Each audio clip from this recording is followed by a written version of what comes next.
Okay, lovely. I'm moving on to the agenda.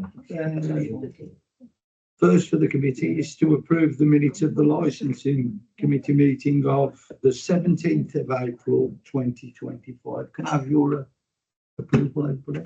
Aye. Yep. Lovely. Thank you.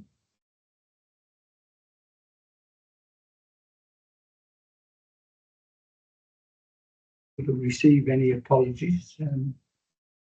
I've got, Councillor Duncan, Nelson, and I know there's one that I've put in for Val Chapman who might not make it because she's struggling back. Thank you. I want to ask you if anybody's got any declarations of interest. Is anybody? You're good. It'd be enough to me to say welcome to the girls of from Wolverhampton. Yeah. You're welcome. Going to move on to item number 4 on the plan, the food safety plan. I'll hand over to you. Thank you. Thank you. Good afternoon, everyone. This is the food service plan for this year, 2025-6. Summary proposal is to introduce this year's plan and to update members on progress against last year's inspection programme. So, information and background, Food Standards Agency Framework Agreement on official feed and food controls by local authorities sets out the mandatory guidance for local authority food safety performance service planning, and it recommends that food service plans should be submitted annually to members and put out for food. The plan also provides the basis on which the local authority will be monitored and audited. The service is committed to ensuring that all food stored, manufacturers and or sold within a distance is safe and without risk to health. And through the work being delivered, consumers are empowered to make informed choices in relation to food they purchase and consume food promotion for food standards, national food hygiene.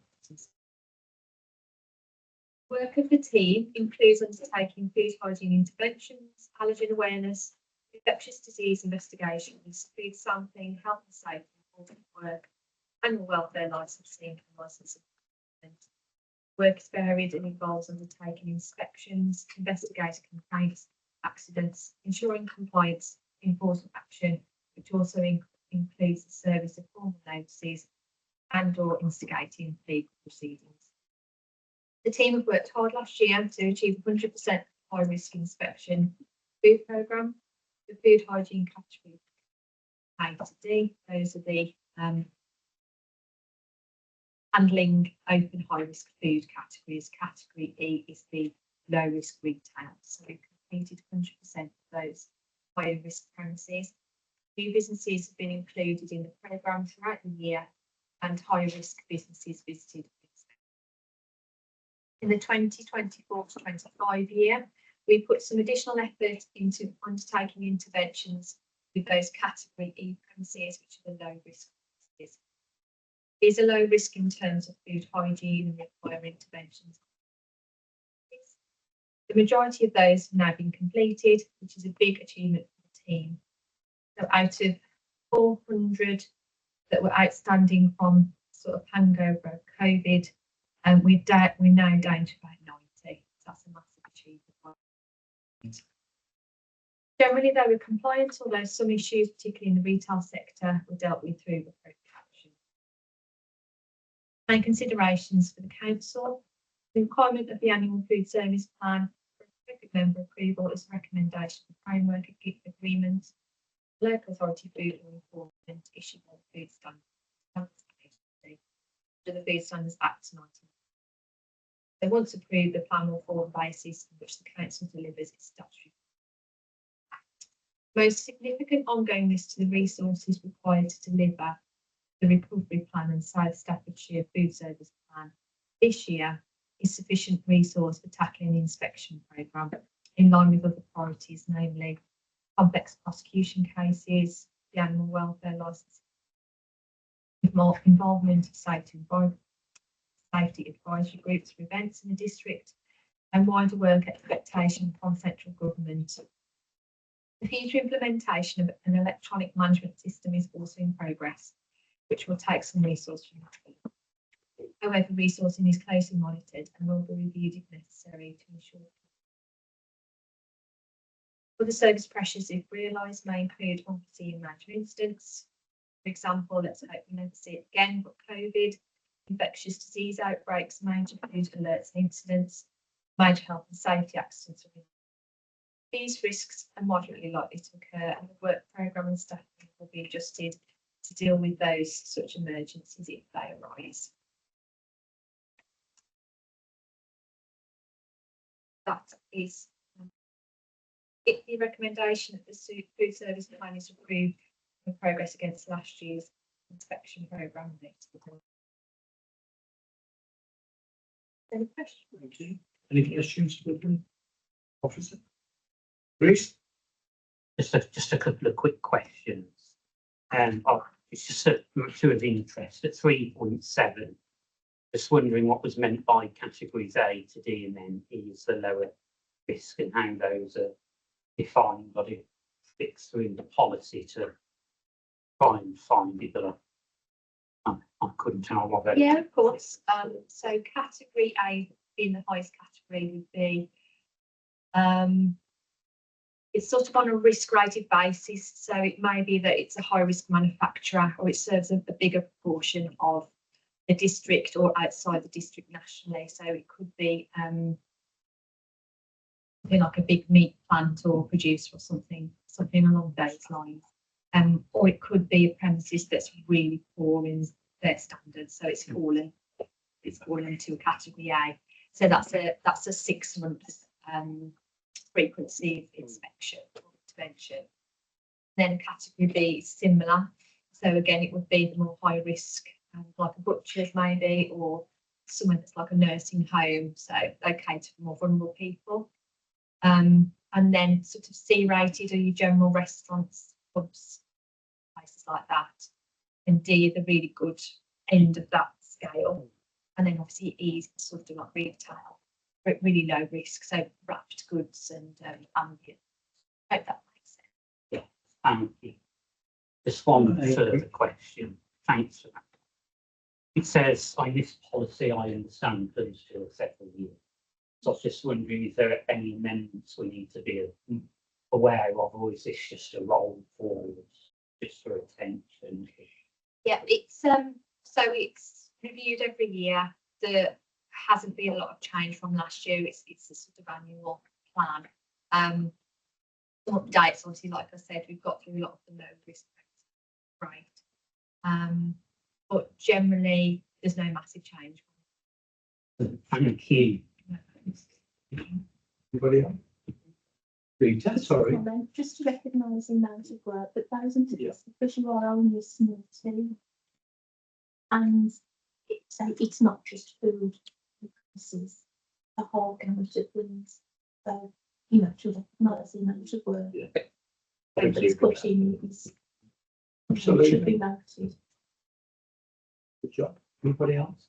I must say the booklet that recommends appraisal restaurants has gone down extremely well. So well done with all of that. I did wonder about staffing issues and this electronic management system. In what ways will that improve what you're able to do? The idea is we're quite behind other local authorities because we've been reliant for a long time on paper-based systems, which can make it quite inefficient in looking at data and trying to track where things are. And the agreement last year was to look at the licensing programme and start with that module, which is a smaller part of the programme. So now we're looking to do with commercial premises, which give us far more efficiency once that has been done. In regards to the resource taken, that has been planned in. I think this sort of second tranche of what we're trying to do now, we've because we've done it before with the licensing, it should be far more straightforward, and we've got a longer leading time to do that. This means that we've got more resilience if, if something did happen, a cyber attack or something, even if there's a fire and all our files burned down, we've got that backup of that history of that will be saved and will put us in line with. So you're not saving at all to the town? We've got a mixture of both, so we just need to streamline. As regards COVID, there is a rise in cases and numbers. Certainly some people have actually got the old tests and not the new ones. I think it might be really helpful if people are alerted to that, and I'm hoping the district council staff have got a set of new tests. To be honest with you, it's not proactively tested for anymore, and it's not something that the tests that were in stock. I wasn't here when it all went on, but I know that all those are now sort of out of date, so there would be any sort of active testing. We just rely on NHS. Okay. Anybody else? All good? Thank you. Thank you. I'll just move down to the recommendations that the food service plan 2025-26 is approved and progress against last year's inspection. All agree? Yeah. Thank you. We move down now onto the agenda again, number 5, the 2024-25 quarter 4 report to staffs of the innovation lead of Wolverhampton City Council. Thank you, Chair. Thank you. Thank you. Through you. Good afternoon, all. Alison Johnston, Licensing Innovation Lead for Taxi Licensing Council. So today, the reports I'll be presenting to on behalf of Wolverhampton Council are in the absence of Greg Bickerdike, the Head of Taxi Licensing, who usually presents these. So the 2 reports before you today, which I'll present, are the quarter 4 report for financial year 2024-2025, and also the quarter 1 report for financial year 2025. So obviously we as Wolverhampton Council are presenting these reports as per previous quarters due to the delegation to South Staffordshire Council's taxi licensing and hand carriage and private car licensing function to Wolverhampton Council since the 1st of April 2022. And so the quarter 4 report is the final reporting period of the initial delegation. So notably with regards to the quarter 4 reports, which covers January, February and March of 2025, and as outlined now on page 48, we've had our contactless digital ID badges initiative go live. And you've probably been previously informed by Greg that this was obviously happening, and we still believe that we're the first authority in the country to utilise the technology in this way. And these new badges bring many benefits. They have several security features, physical security features that you can see, and some that you can't see, to help limit forgeries. And they can be read by anybody with a smartphone as well. So this is not just compliance officers or the police, but this is passengers as well are encouraged to tap them with a smartphone, and the license status appears on the smartphone.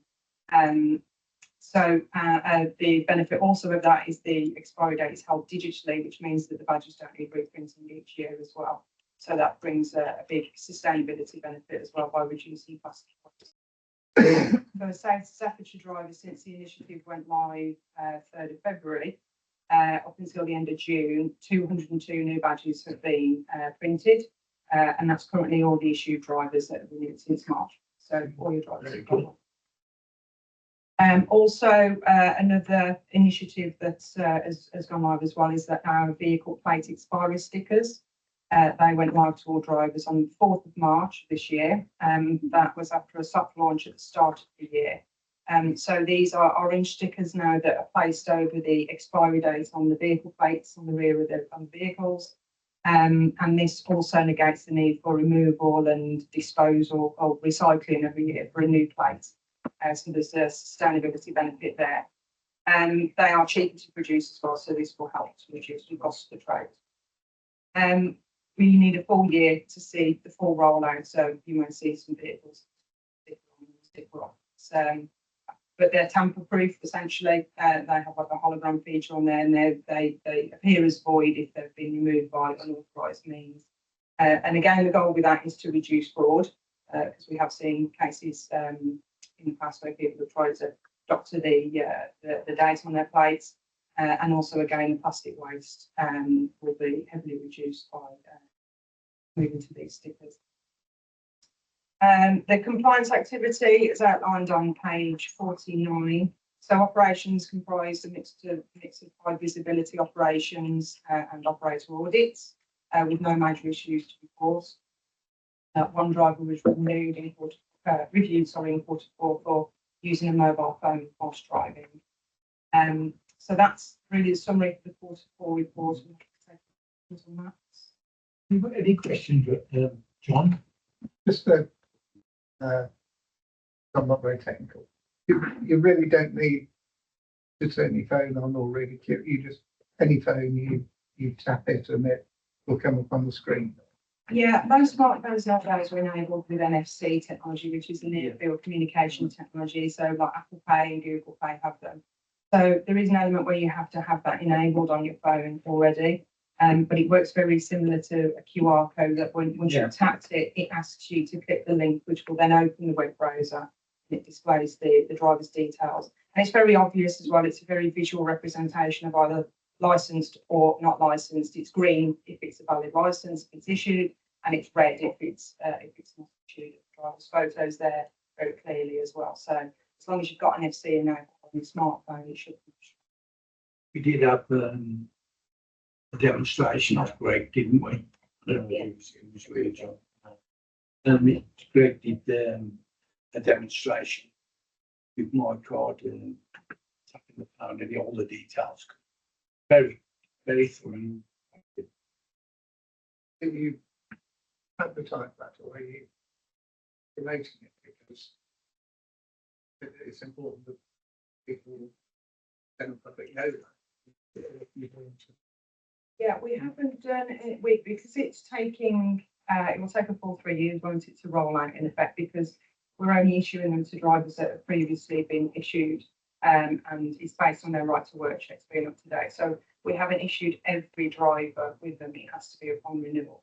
So it will take a while to roll out over time over all of our drivers as a whole. As I say, all of your drivers have already got a badge now. But it is becoming more and more prominent. We're advertising it more in the sense of reports, and we're promoting it as another innovation and initiative that we're going above and beyond to have this. But we've got social media posts we use WVProtect at Wolverhampton, so we can use that to advertise, and we encourage passengers that if they're not sure, because the badge is also in the windscreen, is that they can tap it before they get it if they want to just double check the license. I do wish there was some way we could hear a lot better in this particular room. But anyway, we get along with what we've got at the moment. So we might want to think about that. A few years ago, we had a situation where someone wanted a taxi license, had applied to Wolverhampton, couldn't get one, and then they came to us for the same thing. And we refused it because the man had been accused of rape, he'd been accused of sexual abuse, he'd also been accused of dealing with an old lady and taking her card to the bank, which she'd given him a pin to get money out for himself. So I was rather alarmed today, and I don't know whether you've read this, but this is the Daily Mail today.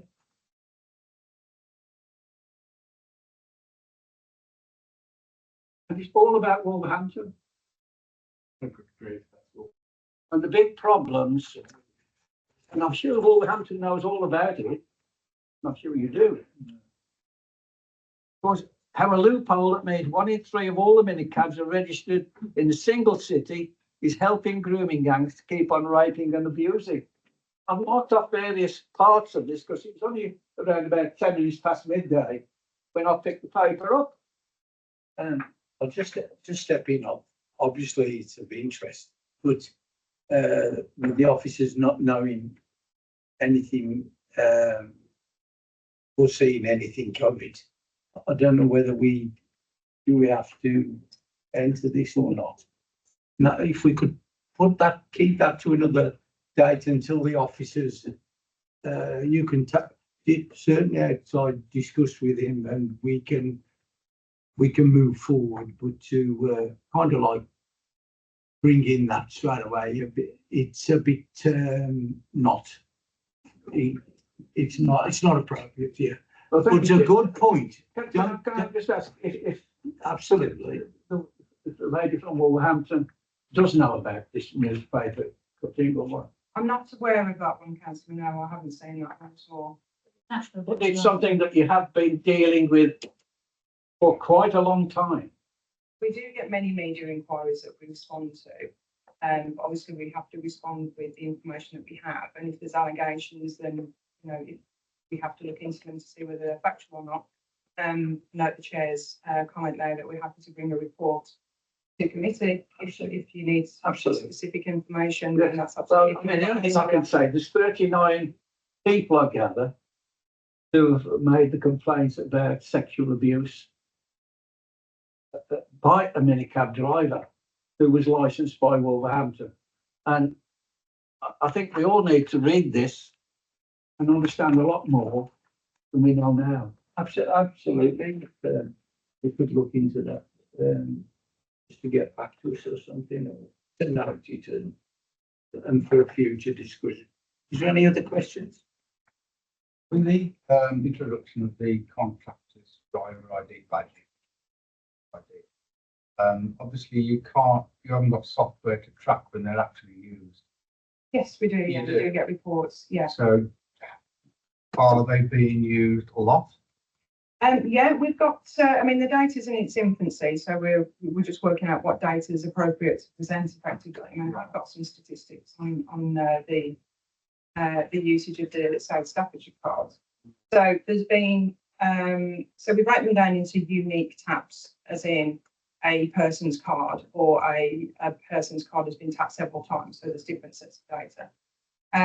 When the cards are printed and dispatched out to the drivers, in order for them to appear on the public register so that they can work, before they get the card in the post, but that although the badge is active, they get a temporary URL. So the data that we have, which is essentially the same web page that opens up the license status, it could be that they've either accessed that URL or they've tapped a card, and the total amount of the sum of all those transactions effectively is around 460 for your drivers. So that could be the same driver accessing several times, checking that they're valid. But I believe the total card tap, I think it's around 66 of the cards have been tapped uniquely. And So that's not on Square, necessarily. sorry. See that's from the 3rd of February up until the end of June. Same question. Are you looking at any further use of technology, possibly artificial intelligence on the system? We're not currently looking at artificial intelligence for purposes of in the same way that we prefer to use APIs, which is real-time data access. So we're already doing that for the likes of the DBS update service, for example, where that's where we get the daily checks from. But we're also currently working on other projects that's linked to the DVLA, so we can access drivers' data instantly. We do that through a third party at the moment. So if we can do that ourselves, it will again reduce the cost to drivers, because that's not a cost that they have to pay a third party. And there are other APIs that basically are a direct link to those data sets. and that can give us that real-time data as we need it. So there's a few that we're exploring at the moment, or with government agencies, so such as the DVLA or DVS. Thank you. And In view of the data that you keep, and in view of the constellation being explored nationally, do you notify, or do you ask the drivers themselves which area they're operating in? I realise somebody coming licensing if I'm working in London. So do you notify the local authorities of the neighbouring addresses of drivers in their area, or are they specifically asked to notify where they are working? Yeah, no. When we receive an application for a licence, we can't refuse it. You know, if they clear of all, you know, their right to work and everything, and they have a right to work up and down the country. It's deemed a right to roam, so they can actually work anywhere. It's the trilogy. So a Wolverhampton driver has to drive a Wolverhampton vehicle and work for a Wolverhampton operator. As long as those three match, then they can work anywhere. There is no limit to where they can work. Thank you. I was wondering how the constellation is being publicly expressed now. But if the local authority in which the person lives is not being notified, it would be difficult in tracing some. Could I just look at page 49 with you, please, which is the private car book. I noticed there's 2 revocations and 5 suspensions, and the asterisk underneath said they're a result of traffic. I'm assuming that if somebody's had their licence revoked, that's a serious accident. Is there some sort of grading system? But often people have minor dings, don't they, because they're rushing from one place to another.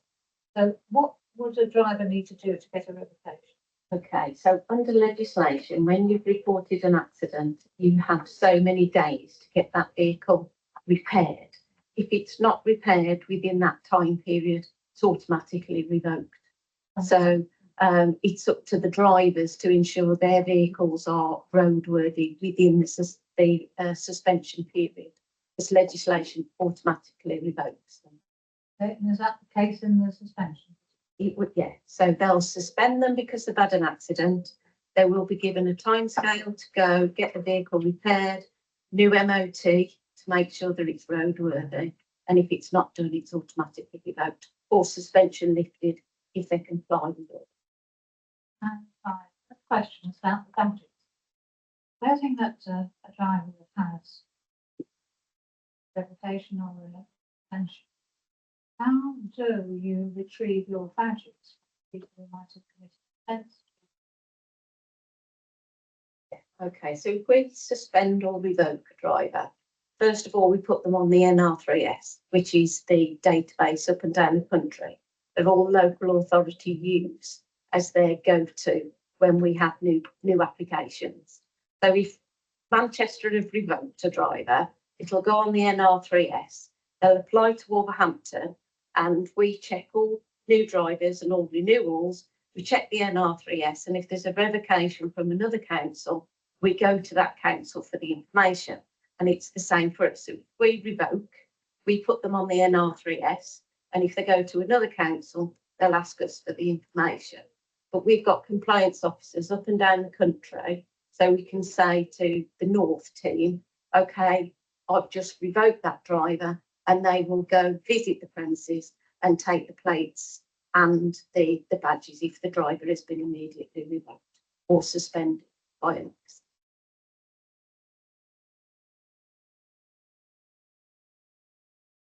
A driver, you mentioned before, drivers can work anywhere. If a driver wanted to work, say, in one particular part of the country, say, I don't know, wanted to work permanently in London, they do that. Well, TfL have got their own licensing requirements, so we don't deal with inner London, but out of London. If somebody wants to work predominantly Manchester, you find that they actually live in Manchester as well. They don't live in Wolverhampton No, I and work understand in that, but I was Manchester. just trying to get to, can they disappear into other areas for some time before they're tracked? But they'll still be working with a licence from whichever local authority gives them. But the NR3S allows us to get to those drivers who have committed offences and been revoked by any local authority. And we check that on every new driver and every renewal. That's part of our process. Some local authorities don't check on renewal, That's but we do, every driver. Yeah. And I'll just add a little bit more, sorry. We're looking at an API that can do that automatically for us as well. So as soon as they've got a match, we'll be alerted. So it will be tested in between licence as well as on new or renew.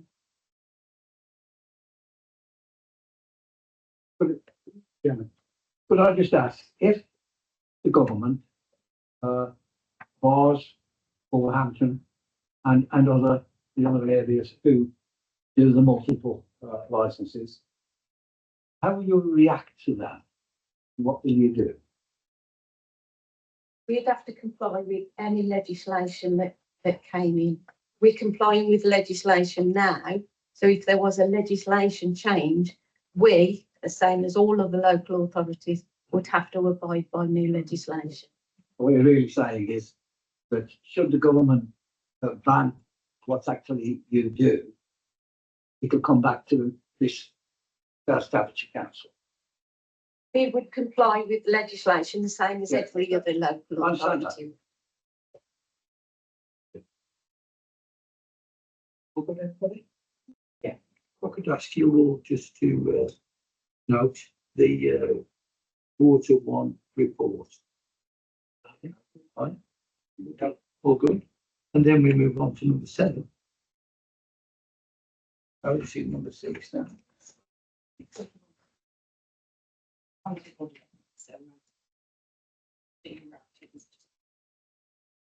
Yeah, is that the one? Yeah. We can just move on to the next. Thank you, Chair. Somebody, yeah, Thank you, Chair. And again, through you. Yeah, so this report is for quarter 1 of financial year 2025-2026, covering April, May and June of this year. So activity to note from quarter 1, as outlined on page 54, the agenda pack. Just in line with what you were just saying there, Councillor, actually, there's a note there to the English devolution white paper. So we understand the government are going to launch a consultation, but it's under the proposal of local transport authorities becoming the responsible authorities for administering taxi and private hire vehicle licensing as a function. And there's no date confirmed yet for the consultation, but they are aware that obviously things do need to change. They're just looking at how best to change that and who would be administering it. So it's, do they take it away from local authorities and put it under the local transport authorities? And there's no real indication at the moment to how a move to an LTA may affect, particularly the present delegation function from South Staffordshire to Wolverhampton. But we do know that any change, even if it's regional, it will be a big change and it will take several years, no doubt, for anything to meaningfully change. And of course, as soon as we hear about the consultation or any other updates, then we'll obviously bring it back to committee for an update and keep you informed. The Wolverhampton Regulatory Committee in June approved for the authorisation of a West Midlands police officer to assist our compliance teams with their compliance functions. So the reason for the proposal is due to the fact that compliance officers currently don't have the power to stop licensed vehicles. That's only down to the police. They have the authority to do so. So we're therefore heavily reliant on police forces supporting our compliance operations.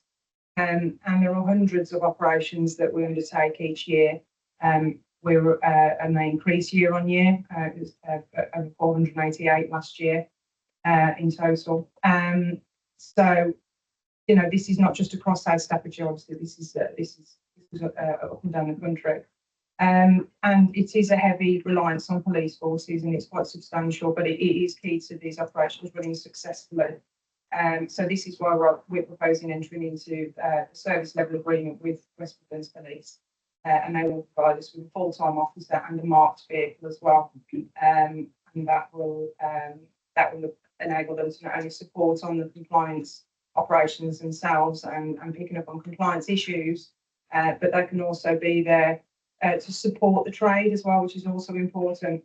You know, they do get reports of they get antisocial behaviour and non-fair paying passengers, so they can be there to help the trade as well. Can I just ask about that? Since we're in Staffordshire and not in West Midlands per se, as far as policing is concerned, will that cover? Yes.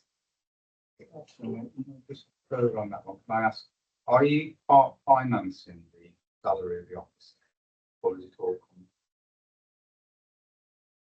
I can verify the details of that for you and come back to you. I'll need to double check exactly how that works. But essentially, it's about the authorisation. I think West Midlands Police have got an agreement.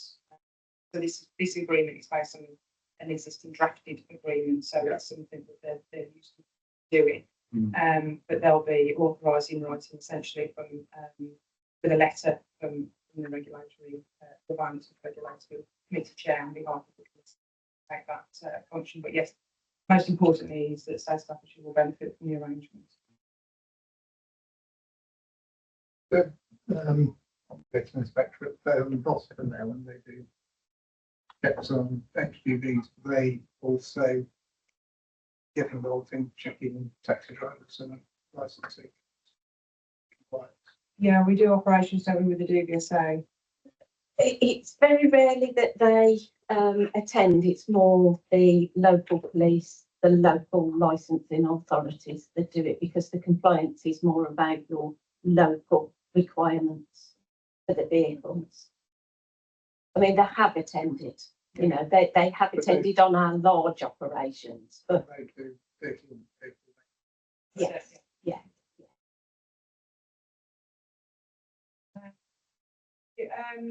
So more work has continued, good work on ghost plates, which has also been in the news. So we're now using infrared cameras at our licensing offices to use during vehicle inspections as well. So if any vehicle that comes on site is detected with a plate, if they're fitted with a plate, these vehicles fail their checks. And any drivers, as you know, caught with ghost plates during operations expect to be prosecuted, fined, and obviously there'd be a license review the licensed driver with us, and they risk obviously suspension of revocation. Our compliance lead was recently invited as well to Parliament to work and group with Sarah Coombs MP in June, along with other key representatives that are doing work on ghost plates across the country.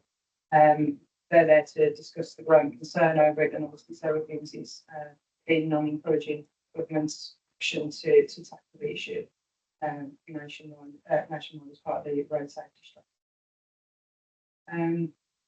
So again, on the compliance activity, a mix of proactive patrols and again operator audits, and again with no issues there to highlight.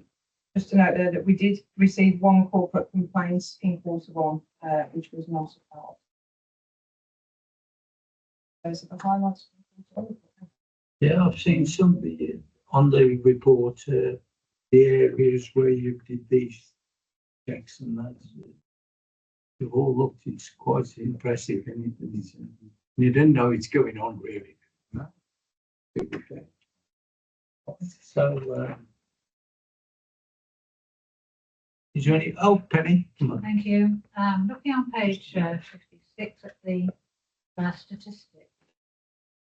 I didn't quite understand this top table so far as applications 47 granted if on the line on the first table. Is that because some of those are new applications, or is that just about renewal, or what is the discrepancy there? On the vehicles. On the vehicles, applications 47, granted 50. There'll be renewals as well, won't there? Yeah. Doesn't quite read Doesn't properly. explain that though. Read very well. Doesn't explain that. No, and I noticed above, we got granted 28 and applications 3, so yeah, I think you need an extra column. Yeah. I suppose it could also depend on when the application was received, in which quarter, because we're talking about decisions made in a specific quarter. So, we would have to go through and see exactly. There may be some clarity in there if we pulled all the applications out, because we're talking about quarters. I think we're bringing it down to dates. Yes, there'll be an overlap in there. Perhaps a date on the table and an explanation that would be helpful, or an extra column, say these are renewals, these are renewals. Yeah, noted. Any more questions on the report? So I was pleased to see you've done some night. That's very obvious. Time when people feel more vulnerable, going out in the evenings. So, thank you for that. I think I've understood further down as well that because we're registered with you, that's why we come under West Midlands Police, but apparently the chief constables agreed that. It's a good thing. Thank you very much. Thank you, Billy. Right, councillors, if we could just note the Q1 report from the girls, so all good? All good? Thank you. And now on down to number 7 on the review of the fees and charges for Hackney Carriage and private licensing. Over to you, Bill. Okay, thank you. Through you, Chair. My name's Lorraine Jones. I'm the service lead for licensing, and I oversee the administration of the taxi service. And I'm here to present the report for Greg Bigdyke, lead for licensing. I'm here to seek approval for the proposed fees and charges relating to Hackney Carriages, private hire vehicles, drivers and operators, and the related licensing functions. Driver fees to have effect from tomorrow, the 18th of July, and vehicle and operator fees with effect from the 1st of September, because those need consultation. So driver fees we can increase, vehicle and operator fees we have to consult first. Now the reason and the background for the increase in the fees is what Alison has already explained, you know, with the TICOP, we call them, you know, to assist us in our compliance operations that do take place up and down the country. But also because of the demand that we've got, we've had to increase our workforce to deal with the demand. So this has put an additional charge on, because licensing functions we can't gain. Anything that we take, we have to put back into the service. So we do regular reviews of the charges, the income, and we make sure that everything that's coming in is going back into the trade. And because of the increase in the recruitment, it's had an impact on our outgoings. So we've had to increase the fees, or looking to increase the fees to cover that aspect. So today it's to ask approval for the increase in the fees as shown in Appendix 1, which is attached to the report. So you'll see the driver fees. A new one is to increase from 49 to 69, with a renewal 39 to 69, and then that doubles for a 3-year licence. So obviously we want our drivers to apply for a 3-year licence, because they get in effect 1 year free, because it's the same as a 2-year And this is the first increase that we've had to have in a number of years. We've been able to, use surplus and give that back to the trade. But after a review, it has been identified that with this increased taxi pot, we do need to find the resources. Any questions? Gary? Yeah, on the 1.7, it's actually a reduction. 69. Is there a reason for that? Or- I think that was for the dual, Yeah. because what we realised was converting from a dual, there's no additional administration, so we When you- didn't want to sorry, put when you say dual, you mean? a dual. Okay, so we've got private hire licence, a Hackney carriage licence. A dual licence allows you to drive both a Hackney and a private. So we realised that there wasn't that much administration difference, so we brought it in line with the normal private hire or Hackney carriage. Interesting, so I didn't know that. Yes, yeah. If you've got a dual licence, then you can drive a Hackney carriage vehicle and you can drive a private hire vehicle. Councillor? Just say, I hope you don't mind me thinking about the newspaper again, but it does mention about the increases that you're charging in the newspaper. And what they're saying is that because you're so cheap, which is why you get this, these people all over the country coming to you. Because people like, say, Manchester, I charge them about £350. You've dealt with it. It also says that the profits you make from your license work is used elsewhere, but it doesn't really say where. Can you tell me what that is? Because they're talking something about £6 or £8 million something. No, the fees have to go back into the service. That's why we've got lower fees, because we've got more income. So the more income, then, you can lower the fees. But, we haven't got money anywhere else, we audited on all of our charges and everything. So whatever's coming in, we give back to the trade Or it has to be just on activity. licensing. Yeah, Yeah. it can only be. Council don't benefit, otherwise from it, it's just ring fenced. Well, obviously what the Yeah. newspaper say. Yes, Yeah. yeah, and the fees can't be set, obviously, to be higher in one area for applicants in Manchester, say, to try and deter them from applying, because that is unlawful, because the money for the fees is just on the basis of how long does it take to process an application and how long does it take to monitor what's involved in monitoring that driver.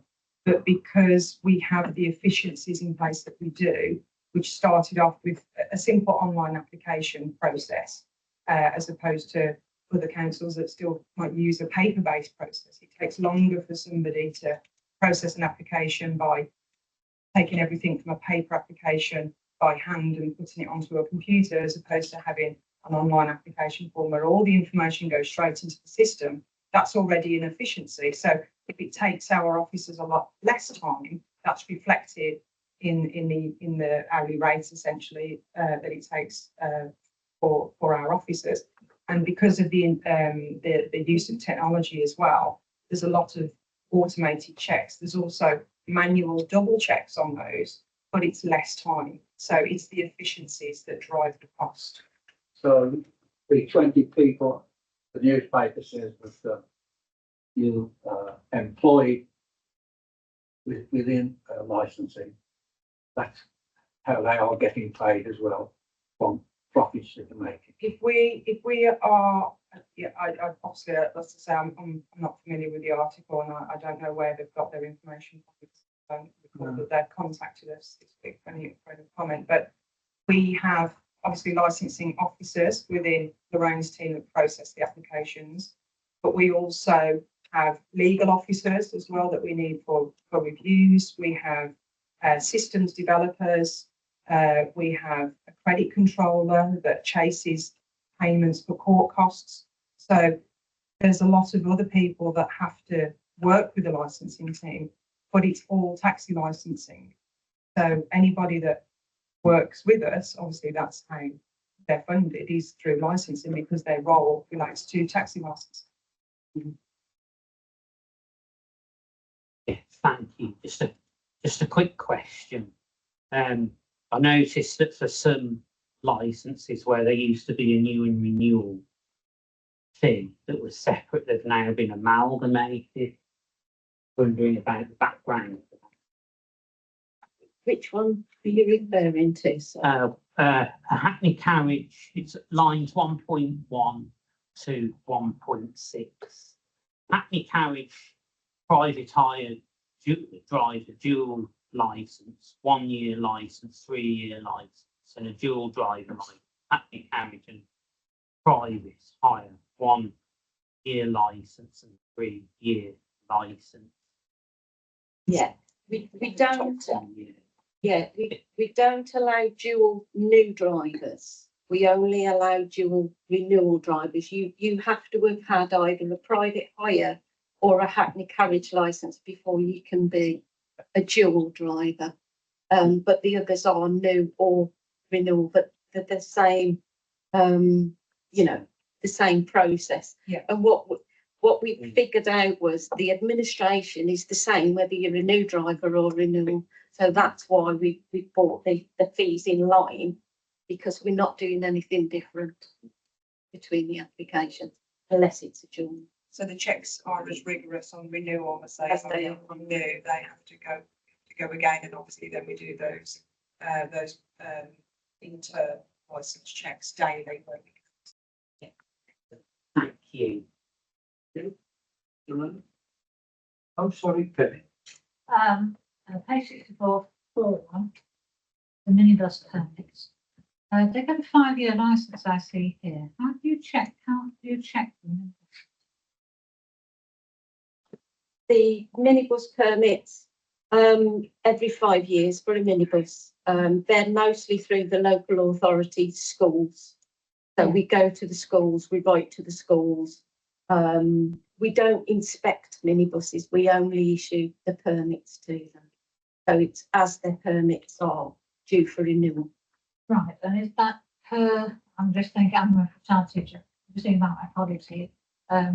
So if you've got, for instance, a situation which we have in Perth, where the school minibuses are actually collecting our children for a normal school run and taking them to school because we have no bus service between the two communities. If that's covered in some way, for those persons to drive the minibus. No, we just literally issue the permits to allow them to have that, you know, be able to use that So minibus. is it issued to the vehicle? It's to the vehicle. The vehicle has the permit. Yeah. Just thinking 5 years is a long time. Because they've got just thinking if the drivers of those are only checked then by the school, if that's really what we're telling them. Yeah. Minibuses are dealt with by the actual schools themselves. We just issue. That's the school's responsibility. to check Yes. And it's the school's responsibility to ensure that they've got enough permit for enough vehicles. it. Right, okay, thank you. That's an interesting thing to know. Correct. We're in an unusual situation because we have bus service between the two. Just a quick one. Is dual licensing nationwide then? Do all authorities? I believe so, yes, you can have a dual licence, yeah.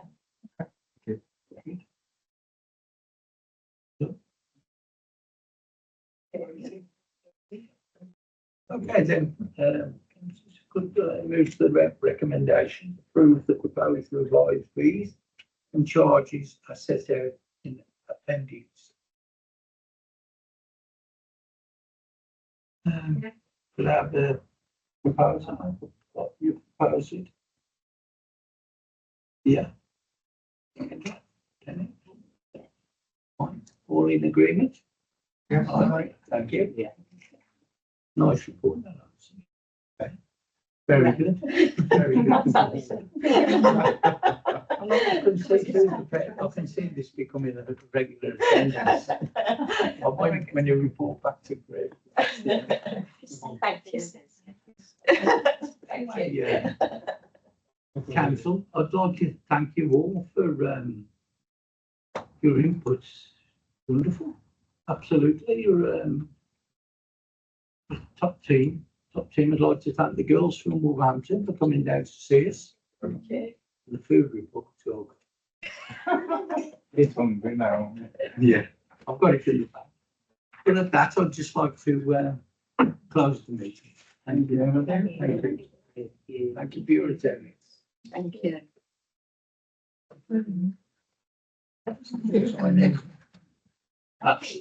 Thank you, everybody signed in. Is everybody signed in? From people.